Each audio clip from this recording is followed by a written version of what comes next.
বৈষম্য বিরোধী আন্দোলনের সমন্বয়ক হিসেবে পরিচিত হয়ে উঠেছিলেন নাহিদ ইসলাম। এরপর স্বৈরাচারী শেখ হাসিনা পদত্যাগ করে ভারতে পালিয়ে যাওয়ার পর ৮ আগস্ট ডক্টর মোহাম্মদ ইউনূসের নেতৃত্বাধীন অন্তর্বর্তীকালীন সরকারের উপদেষ্টা হিসেবে দায়িত্ব পান নাহিদ ইসলাম। উপদেষ্টা হিসেবে দায়িত্ব পালনের ৬ মাসেরও বেশি সময় পর রাজনৈতিক দলে অংশগ্রহণের উদ্দেশ্যে সরকার থেকে সরে গেলেন নাহিদ ইসলাম। সরকারের যে সকল কমিটিতে আমি ছিলাম, এই সকল কমিটি থেকে আমি একই সাথে ইস্তফা হচ্ছে। ছাত্র জনতার হাতকে শক্তিশালী করতে সরকারে থাকার চেয়ে এখন রাজপথে থাকা বেশি প্রয়োজন বলে মনে করেন নাহিদ ইসলাম।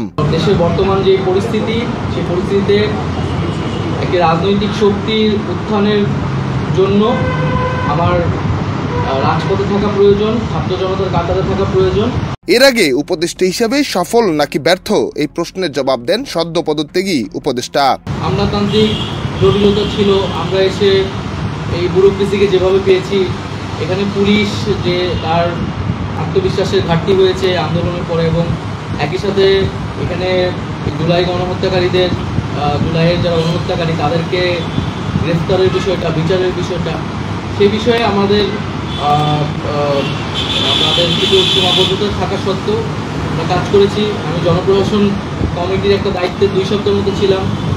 2 সপ্তাহ মিটিংয়ে আমরা সিদ্ধান্ত নিয়েছি যে যারা 18 সালের ডিসি ছিল এবং দুর্নীতির সাথে জড়িত ছিল তাদেরকে সরানোর ব্যবস্থা, এরকম কিছু উদ্যোগ আমরা নিয়েছি। এবং আমি আশা করব যে অন্তর্বর্তীকালীন সরকার সামনের দিনগুলোতে জনগণের যে আকাঙ্ক্ষা, গণঅভ্যুত্থানের যে আকাঙ্ক্ষা, সেই আকাঙ্ক্ষা বাস্তবায়নে তারা সচেষ্ট হবে এবং দেশের যে আইন শৃঙ্খলা পরিস্থিতি, সেই আইন শৃঙ্খলা পরিস্থিতি এবং দ্রব্যমূল্য নিরসনে তারা সফলতা দেখাতে পারে। প্রধান উপদেষ্টা ডক্টর মোহাম্মদ ইউনূসের কাছে জমা দেওয়া পদত্যাগপত্রে তিনি লিখেন, রক্তক্ষয়ী গণঅভ্যুত্থানের পর ছাত্র জনতার আহ্বানে সাড়া দিয়ে পরিবর্তিত নতুন বাংলাদেশ বিনির্মাণের দায়িত্ব গ্রহণ করার জন্য আপনার প্রতি অশেষ কৃতজ্ঞতা। চিঠিতে আরও লিখেছেন, নানামুখী চ্যালেঞ্জের মধ্যেও দায়িত্ব পালনে সদা সচেষ্ট থেকেছি, কিন্তু বর্তমান প্রেক্ষাপটে দেশ ও জাতির বৃহত্তর স্বার্থে আমার ছাত্র জনতার কাতারে উপস্থিত থাকা উচিত মর্মে মনে করি, ফলে আমি আমার দায়িত্ব থেকে ইস্তফা দেওয়া সমীচীন মনে করছি। নিহার সরকার, অঙ্কুর, দেশ রূপান্তর।